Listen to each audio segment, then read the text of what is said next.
Pytanie na śniadanie brzmi między innymi tak.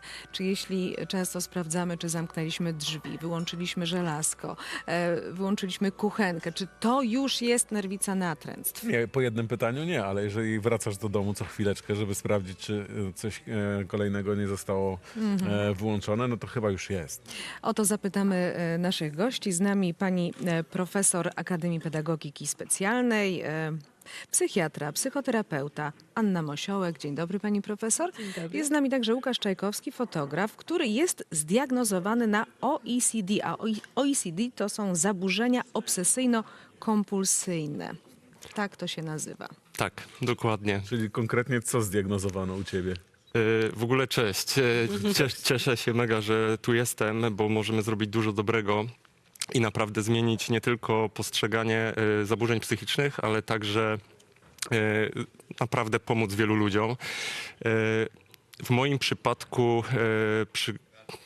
przypadku moja historia zaczęła się już 20 lat temu, gdzie teraz jako świadoma osoba w terapii wiem, że mogłem zareagować wcześniej, ale nie byłem wtedy świadomy. Już wtedy jako mały dzieciak, jako 10-latek miałem strach przed zakażeniem, przed przechodzeniem obok jakichś leków, strzykawek i tak dalej, ale była na tyle mała świadomość moja jako dziecko, co jest naturalne, i otoczenia, że z tym nic nie zrobiłem.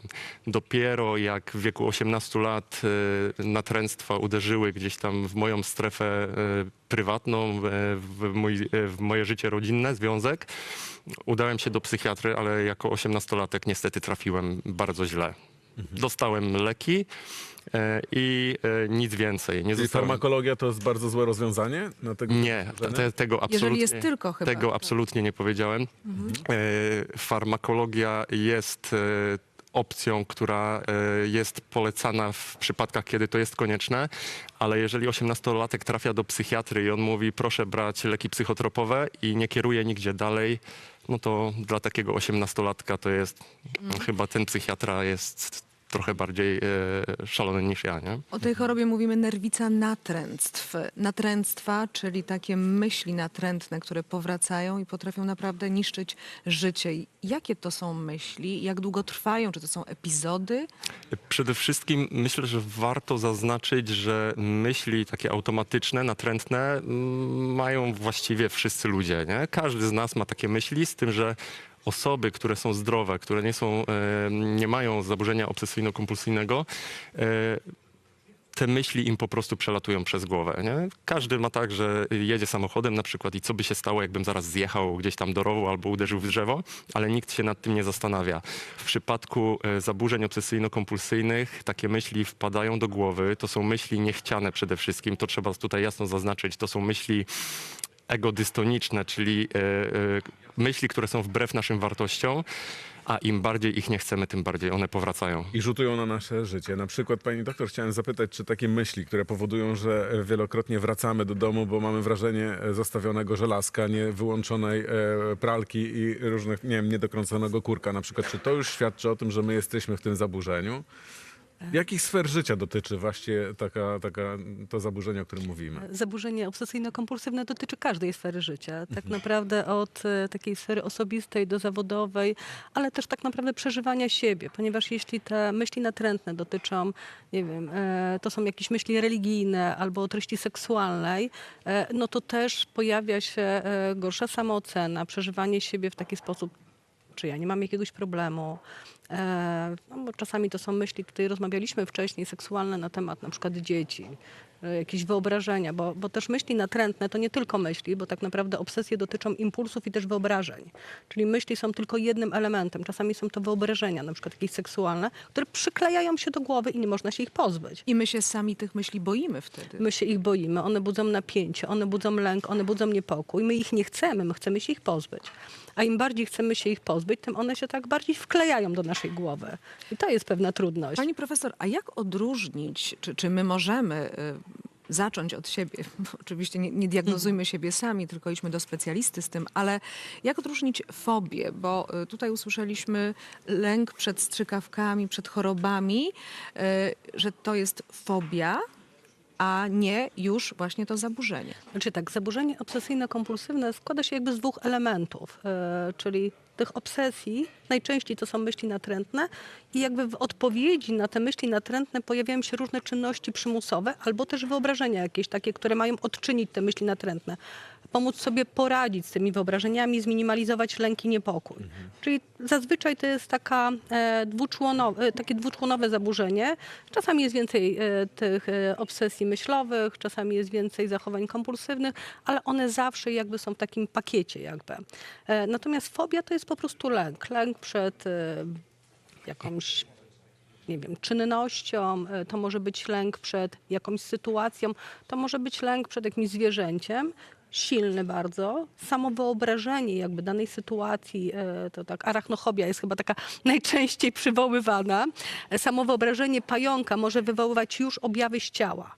Czyli pojawia się odpowiedź organizmu w odzewie na przeżywanie tego lęku, czyli bicie serca, wzrost ciśnienia, czasami potliwość. Czyli ten lęk jest bardzo silny, ale w konkretnych sytuacjach.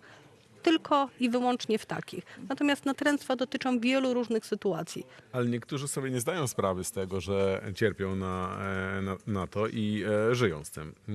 Czy tu absolutnie trzeba iść do specjalisty i leczyć? Czy to się da wyleczyć? Czy po prostu można to zbagatelizować i jakoś funkcjonować? Każdy sam decyduje, czy wymaga jakiegoś wsparcia, czy też nie. Natomiast zaburzenia obsesyjno-kompulsywne są to takie zaburzenia, które niestety towarzyszą jakby w życiu osoby, która na nie cierpi. Ale chyba Czyli też są takim otoczenia. elementem tego życia. Jak to było w twoim przypadku? Tak, Czy otoczenie cierpiało z tobą? Znaczy, ja tu w ogóle bardzo lubię takie porównania, jeszcze wracając do wcześniejszego pytania, porównania, które obrazują, jak te myśli się do nas przyczepiają. To są takie okienka Windowsa, które się otwierają w ilości po prostu bardzo dużej i nie idzie ich za nic zamknąć, nie? Więc to tak wygląda. Jeżeli chodzi o samo OCD, to jest taka cicha choroba, bo przede wszystkim dla osoby cierpiącej na to zaburzenie wchodzą w grę różne emocje. Strach, lęk przed tym, co inni pomyślą, wstyd bardzo często, zwłaszcza jeżeli mówimy tutaj o takich tematach tabu w OCD, czyli że możemy kogoś skrzywdzić, tematy orientacji seksualnej, czy ja na pewno jestem heteroseksualny, czy nie. Wchodzą też tematy związane z religią, z dziećmi, tak jak tutaj pani profesor powiedziała, też na tle seksualnym. I takie osoby mają bardzo duży problem, żeby gdzieś się otworzyć, pójść na terapię, niż osoba, która ma problem ze sprawdzaniem klamek. Duży problem chyba w relacyjności też. Właśnie Beata zadała to pytanie, czy Tak.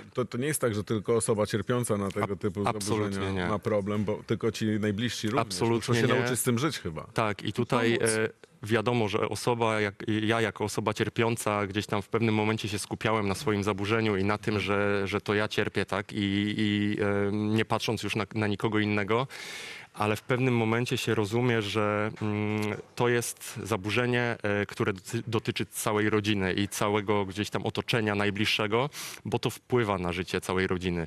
To, że u mnie OCD się skupiło na tle relacyjnym, czyli na moim związku z moją żoną, to naprawdę potrafi zniszczyć bardzo dużo, zwłaszcza jak się nie przyznajemy do tego. Łukasz, a powiedz, czy któraś z tych myśli, które natrętnie do ciebie wracały, ziściła się?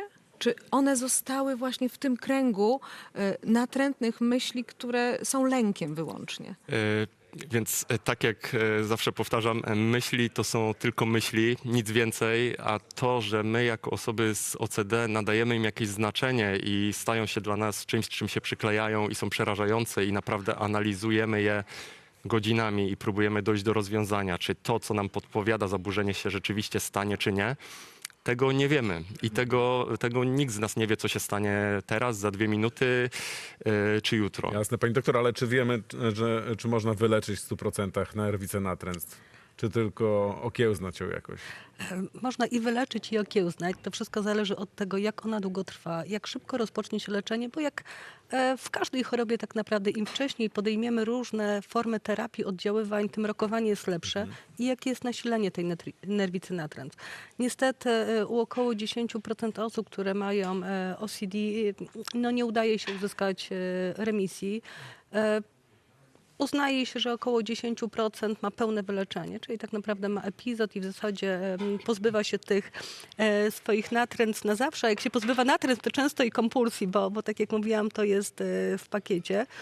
Natomiast leczenie jest długotrwałe i niestety skomplikowane i skojarzone, czyli to oddziaływania i terapeutyczne, i farmakoterapia, i metody niefarmakologiczne. Na jakim etapie leczenia ty jesteś, Łukaszu, w tej chwili? Ja wam powiem szczerze, że moim zdaniem jestem na takim początku drogi, bo ja zostałem zdiagnozowany w listopadzie 2023 roku. Aczkolwiek 2 dni temu na mojej sesji terapii moja terapeutka wzruszona, Marta, którą serdecznie pozdrawiam, powiedziała: Łukasz, wracasz do zdrowia. O. I czy naprawdę potrzebujesz jeszcze terapii? Ja oczywiście bez wahania powiedziałem, że tak, bo jeszcze wiem, że jest za wcześnie, bo niestety w OCD etapy, gdzie jest dobrze, są przeplatane z etapami, gdzie jest bardzo źle i to ten proces zdrowienia nie jest liniowy. Życzymy ci, żebyś był na tej drodze i żeby ta droga skończyła się celem, osiągnięciem celu, jaki sobie założyłeś w terapii. Dziękujemy pięknie. Dzięki. Czy ja mogę jeszcze tylko podziękować jednej osobie? Poza Martą, którą już pozdrowiłeś Poza Martą Pewnie. chciałem bardzo podziękować jednej osobie, która się na mojej drodze do zdrowienia pojawiła i naprawdę dużo zmieniła. Jestem jej bardzo wdzięczny za każdą rozmowę, za wsparcie, za takie bycie przy mnie bez oceniania i naprawdę sprawiła, że stałem się lepszym sobą. Znaczy nie, wróć, ona nie sprawiła, ja to sprawiłem dzięki temu, że mnie zainspirowała i pokazała mi, że tak można. I ta osoba wie, o kim mówisz? Wie, o kim mówię. Nie jest świadoma tego, jak dużo zmieniła. Myślę, że powtarzałem jej to wiele razy, ale nie jest tego świadoma. To do kogo kierujemy? Dziękuję. Imię chociaż. Dziękuję. No dobra. Ta osoba wie. I Ale to jest budował napięcie, jak najważniejsze. Dziękujemy serdecznie. Pani Dziękujemy. profesor Anna Dzięki Mosiołek bardzo. i Łukasz Czajkowski byli z nami. No to teraz zrobimy sobie taką przerwę. Podróż romantyczną z Bartkiem Osumkiem znowu.